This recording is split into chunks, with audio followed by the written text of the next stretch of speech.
Hey everyone, welcome back to a new makeup video. Today's video is going to help the people out there that struggle to cover any breakouts or acne scarring. I want to help the girlies, also the guys as well, literally anyone that wears makeup and they struggle to cover any breakouts, scarring. If you feel like it's peeping through, these are the techniques that I love to do every single time I do my makeup. It's giving flawless, it's giving full coverage. Doing my makeup this way seriously works every single time. So if you want to see my full coverage base routine, especially how to cover acne scarring and breakouts, then carry on watching. I want to show you my skin before we go ahead and do makeup. So this is how my skin is looking. It is not perfect. To be fair, texture wise it's actually not too bad. The only breakouts that I have is just under my nose here, which is, it's not painful luckily, but they're just irritating. And just on my forehead here, which I don't really get like breakouts on my forehead, not since I was like young anyway, but that is literally like the only texture I have. Other than that, my skin, like, touch wood, my skin has been so smooth lately. And of course you can see acne scarring. So this patch here, I don't think you're going to be able to tell properly. It's actually not too bad now. It used to be a lot darker, so I burnt my cheekbone with a curling iron, which is so annoying, but yeah, it's gone lighter throughout the years. And then obviously I have acne scarring from when I've had breakouts, so that is like my only kind of issue when it comes to my skin, is just the scarring. And that is why I want to help you all to learn how to cover any breakouts, acne scarring, when it comes to doing a full coverage base. So first step is skin prep. Now obviously depending on your skin type, it doesn't actually matter. You need to make sure your skincare routine is going to be beneficial for you, because then your makeup will apply beautifully. If you're not doing any skincare and you're constantly thinking like, why does my makeup not look like so-and-so's, or why is my makeup looking patchy, dry, whatever, you need to have a good skincare routine. I use products that are going to help my breakouts but then also hydrate my skin, because even though I am an oily combination girly, my skin still needs to be hydrated. And you can see from my skincare routine, even though I don't use many products, like, my skin has that healthy glow. So as my skin is all prepped, I'm ready to go to apply makeup. The first product that we're going to use is a primer. Now primer is completely up to you whether you feel like it works or not, but I feel like primer is really working for me. I've been using primers for about 2 years, maybe 2.5 years, and I've noticed such a difference into my base. And the primer that I always use is the Dull Beauty Gripping Primer. This is actually skincare infused. It's a reformulated primer. Also, with it being gripping as well, it's going to help your base much more long lasting. It's going to help smooth texture. It's also going to hydrate as well deeply. It has aloe in there, which is going to help calm the skin as well. There's also vitamin E in there, which is going to help with antioxidants, and this is just all round a perfect primer. I like to apply this primer all over. It's personal preference. If you feel like there are certain areas where makeup isn't staying, then only just apply them in that area. But I literally just like to dot it all around. Because it's so lightweight as well, it literally feels like you are applying a serum. Now that the primer is applied, you can still see that gorgeous glow. Just going to let this primer sit for a couple minutes, because then that's going to reveal the tackiness. If you've never tried a gripping primer, just please give it a go. As I said, if you feel like your makeup isn't staying on or isn't long lasting in certain areas, the gripping primer is going to grip them products and keep them in place. I'm actually going to show you how gripping this actually is. So I have a lash box here, and look,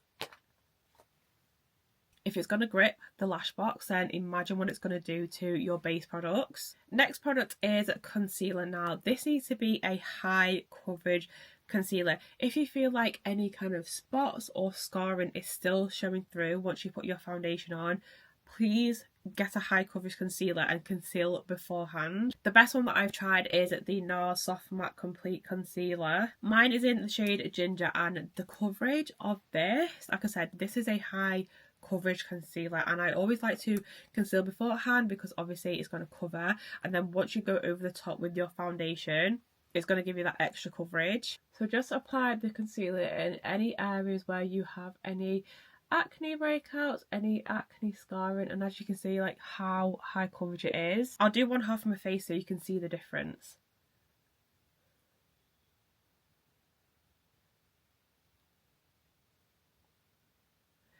So this is the left side. I have a lot more scarring on this side. This is more of my problem area versus this side. I never used to get like acne scarring on this side, but you know, things change. So this is my left side and then this is my right. As you can see, I've applied the concealer.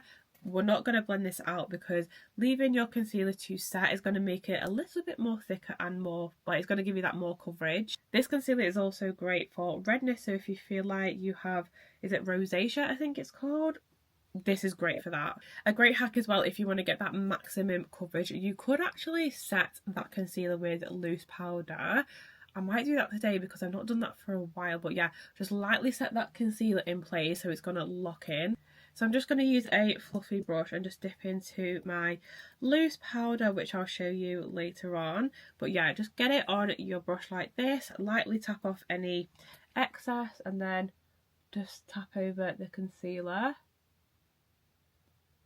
Then if you want to go back in and add more concealer, you can do that, which is what I'm going to do. It's kind of like what drag queens do with their brows when they want to cover them. Whether you can see, but I can still see one of my scars just peeping through ever so slightly. So I'm just going to lightly tap over them areas to cover them even more. And again, set that with the loose powder.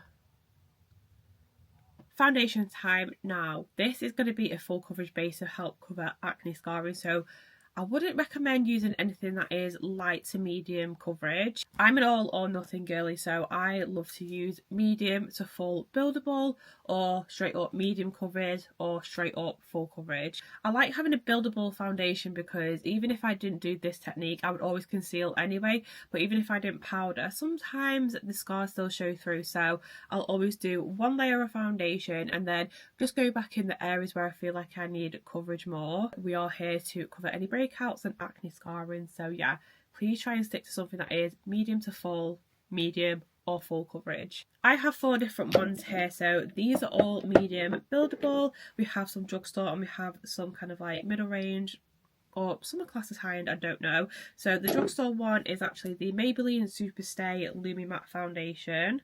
This is actually my favourite drugstore foundation. I love the finish of it, even though I do powder. That Lumi Matte is gorgeous. So I have the shade 250 in that one. Also a really affordable foundation is the Be Perfect Chroma Cover. If you know, you know with this. This is so full coverage. I can't remember if it is medium buildable, but wow, it is a thick foundation. It's also matte as well, but it's not too matte because I've tried matte foundations in the past and they look so drying on me, but this is actually really nice. Kind of creeping up in price, so we have the NARS Natural Radiant Longwear Foundation. It does say it has a natural finish, but I personally don't think that it does. Then probably the most expensive foundation is the Estee Lauder Double Wear.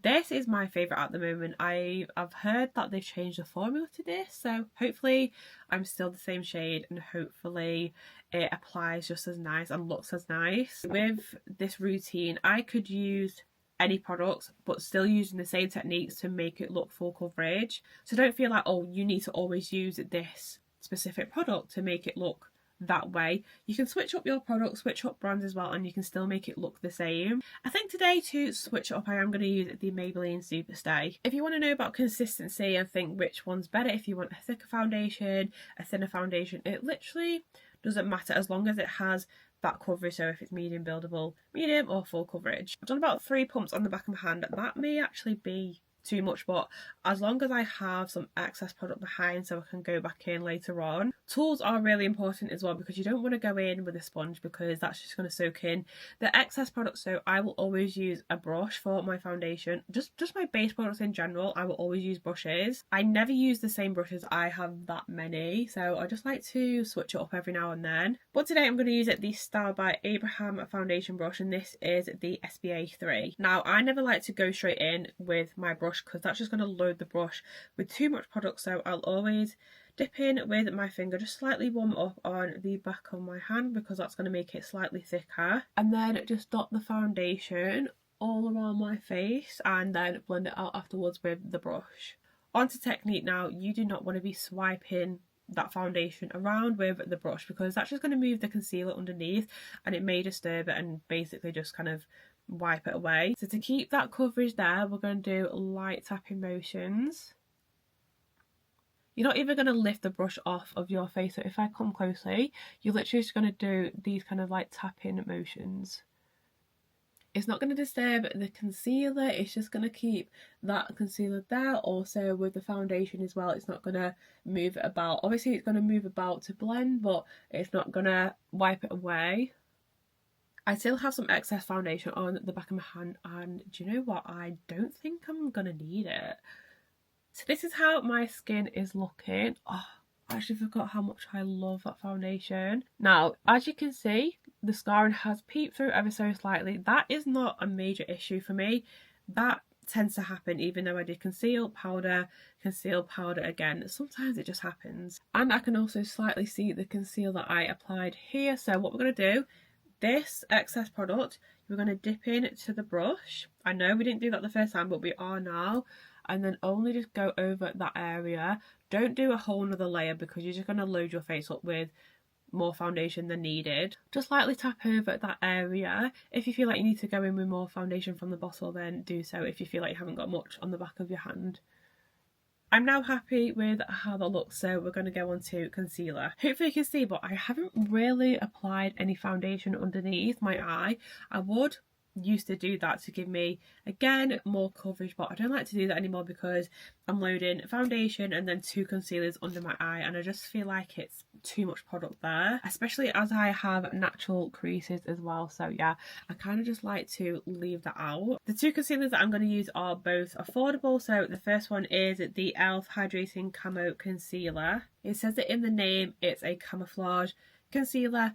Also, it is hydrating, which is really good. Mine is in the shade light beige, so I always like a yellow undertone with my concealer. So this shade is kind of like, I'd say a couple, like 1 or 2 shades lighter than my foundation, which is what I always like to do. This is definitely, it's definitely more fuller coverage, I would say. I don't know if it is medium to full, but when I do apply it, it looks and feels like a full coverage concealer. So with any concealer, it literally doesn't have to be the ones that I'm using today, but with any concealer, I'm just gonna softly apply it in. Do you know what? We're gonna go back to the triangle concealer. I always do it in the shape. You don't have to specifically do a triangle shape, but I always just kind of like to kind of fluff it or like fan that shape out. I like the shape of my concealer because that's where I want to keep that placement. We're just going to let that concealer sit for a little while. Same with the concealer that I did before I put foundation on, just to let it go slightly thicker. Also, because it does have drying down time, once I blend it out, it's just going to stay in that area as well. To keep the coverage under the eye, I actually used to go in with a sponge, but I would never damp it. It literally doesn't matter what sponge you use. This is a pink honey one. I've had ones from Lulabelle's, Style by Abraham, H&B Cosmetics. It literally doesn't matter, but don't dampen the sponge because that is going to soak in the excess product. And if you want to keep it full coverage under the eye, it's literally pointless soaking the sponge. As long as your sponge is really soft, then it's perfect for that. But yeah, if you want to keep the coverage, don't dampen it. I've changed techniques now, so I actually like to go in with a brush. So this is, oh my god, this I forgot I even had. So this is a brand called Oh Pretty, and it is literally their concealer brush. I love the shape of this because it's tapered as well and it fits perfectly under my eye. So now that I've left the concealer to dry down, I'm just going to go around the edges and keep that coverage in the middle and just obviously blend the edges out. Can you see how seamless that is? e.l.f. honestly just has the best concealers. Then for right under the eye, we're just going to carefully fluff that concealer upwards. You can literally see the difference from my left eye versus my right. This is why I just love concealer. And as I said, I'm not even touched this middle kind of section. I literally just blended the edges out. The second concealer I'm going to use is the H&B Cosmetics Soft Focus Airbrush Concealer. Now this is a like medium full coverage concealer. I mean, who hasn't tried this yet? This is in the shade SF 1.5W. As you can see, it is super light compared to the e.l.f. one. So I like to have a bright under eye, but nowadays I just like to keep the brightness right in the inner corner. So I'm literally just gonna do a small kind of like dot here. I used to bring this literally right under my eye, but I just like to keep it in this area quite tight. Again, let that concealer dry down, and we're going to use a different brush because obviously that has the e.l.f. one on, so we're going to use another brush. So this is actually the Dull Beauty, what is this? This is the Solid Start mini brush. Same technique as before, we've let this dry down ever so slightly, and you're going to keep that bright concealer. Obviously you don't have to do this step with the bright concealer, but you're just going to keep that brightness just in that placement. I don't want it right under my eye, I just want to keep it tight here. Stick to the tapping motions, whatever you are blending out, whether it's foundation, concealer, cream, bronzer, etc. Please keep with that motion because it's just going to keep the coverage there. I wonder how many times I'm going to say coverage. This is a full coverage video, so take a shot of how many times I've said coverage. If you're not here for the full coverage vibes, then click off. But yeah, I'm trying to help the people that want to cover any breakouts and acne scarring by doing a medium full, like full coverage base. So if this isn't going to help you, what are you doing here? I could never not do concealer because that just looks rubbish on its own. But this, compared to my left eye, the brightness, but the coverage is just beautiful. Next step is cream bronzer. Now you're probably thinking, right, we've got foundation, we've got concealer, like what else do I possibly need?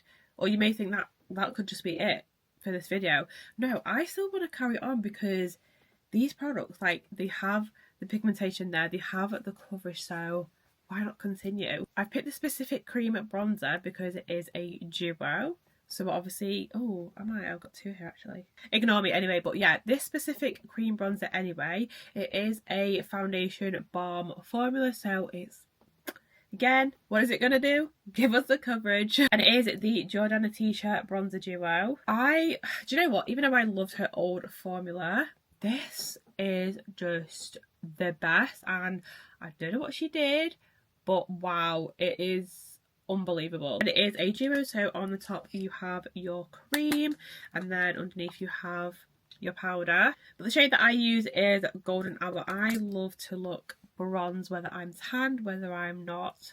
This shade, if you're similar skin tone to me, give it a go. If you tried the old formula and you haven't tried the new one, it's a lot more creamy. As I said, it is a foundation balm formula, so it's going to be more blendable. So with this, because it does have that high coverage, I am just going to dip into the product and then put it on at the back of my hand because a little bit, seriously, goes a long way. Really work into the brush because you don't need, I probably dipped it a bit too much there. Keeping with them tapping motion, you're just going to see, look at that shade. Oh, it's just beautiful. I keep in with them tapping motions just to blend that cream bronzer out. Placement is going to be different person to person, whether you like to, I like to do it at the top of my forehead and then kind of just like halfway where my brow is. I like to keep the centre bright, so yeah, that is just my technique for my cream bronzer. But yeah, stick to the tapping motions because it's going to keep that pigment there and the placement. I'm not going to dip into the product itself, I'm just going to use whatever on the back of my hand and then go into the cheekbones. This is literally the best cream bronzer now. I know I have my favourites, but in terms of the coverage, as this is a foundation balm, this is the best. You can see how blendable it is. It literally melts into skin, like the difference from my left side to my right. It's really nice and buildable as well because, like, even though I'm using the excess on the back of my hand, like this side now looks a lot more softer versus that side, so it really is buildable. I love buildable products. I don't want to go in too heavy because then you might struggle to blend it out. And this is the Jordana T-shirt bronzer duo. She knew what she was doing with that new formula. Blends like butter. The shade ranges are 10-10. The coverage, again, yes girl. Cream blush now, even though I'm going to powder the hell out of my face, this blush is still gorgeous, so I'm going to use the H&B Cosmetics Glossy Skin Blush Tints. This is from the Muted collection, so this is Muted 1. I'm sticking to the peachy coral shade. The brush I'm going to use is actually a H&B Cosmetics one, so this is the F06 brush and this is from the Face collection. Sorry, I don't know why that just did not focus there, but I really like that it's quite short and round as well. Still fluffy, but it's got like a little bit of density to it. I'm going to do the exact same thing that I did with the Jordana T-shirt bronzer duo, dip in to the product because this has a lot of pigment. You do not need a lot, a little bit goes a long way. As you can see, I probably like dipped in 2-3 times, and then I'm just going to work it into the brush again. Then just firstly apply the blush to the higher point, so I always drag my cream blush to my temple, just a little bit under my eye on the outer corner, and then drag it down to the cheeks. And look at that. This is why they're called glossy skin blush tints. But I can't believe we never used to wear blush. Imagine. What was we actually thinking? Like that, like as nice as that looks, but the blush just adds like a nice flush of colour. These are buildable as well, but with these I like to kind of just add like a sheer little wash of colour. Oh, like I would love to not powder that. I love the glossiness. Obviously depending on your skin type, if you want to powder, because that's what we're going to do next, if you want to powder, go ahead and do that. If you don't, or if you only want to powder in certain areas, go ahead and do that. But I am an oily combination girly. This skin needs to be set. Of course, I'm going to use the Huda Beauty Easy Bake Loose Powder. Mine is in the shade Pound Cake. Top tier loose powder. This does not beat any other powder. This is literally the best. This is the only loose powder I will ever use. Doesn't give me flashbacks, doesn't change the colour of my base, and it's smooth. It's literally the best. To apply my loose powder, I like to use a powder puff because I like to press in the powder. I'm not a huge fan of using a big fluffy brush just because I feel like it's not going to set fully. I don't know why. I just prefer a powder puff. So this is the old Sugar Cosmetics powder puff. Obviously she is rebranding, so I can't wait to see what's coming for her. But I'll dip in to the loose powder and then take off any excess, but this is just going to even it out on the powder puff. Then go in and set the under eyes first. I will always do the under eyes because I don't want it to crease or the concealer to settle in them lines. I'm also going to use this powder to set the rest of my face as well, and as you can see, it's not changing the colour. Oh, I just love it. Just look at how flawless this base looks. I look smooth, looks like a filter. This is what I'm talking about.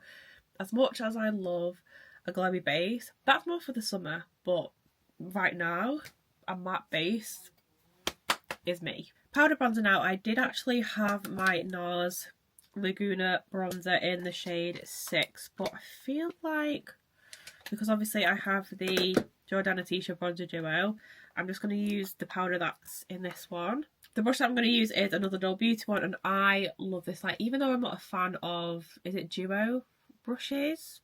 Duo ended brushes, whatever it's called. Just for storage, even though my brushes are kind of like, they lay like that. Obviously just seen the brush now, but yeah, they're not like stood up basically. So this is the Solid Start Duo. This has a angled brush on one end and then a more fluffy brush on one end. So obviously I'm going to use the angled one for powder bronzer and then the more fluffy one for powder blush. Similar to the cream bronzer, this powder is pigmented, so seriously tap off any excess. Like, I don't usually do this with powder bronzer, but I actually have to do this now with this specific one. Then just lightly build this up. I just love the duos. Like, they're literally the best. You don't have to take, especially when traveling as well, you don't have to take as many products away with you. This is definitely a powder bronzer that you need to lightly build up, because I remember the first time I used it and I went in way too heavy. But this is my left side. Not much colour going on. Obviously I have the cream bronzer, cream blush underneath for the initial colour. And then this is that side. Oh, I feel like it's not coming across on camera, like, as how warm it is. But wow.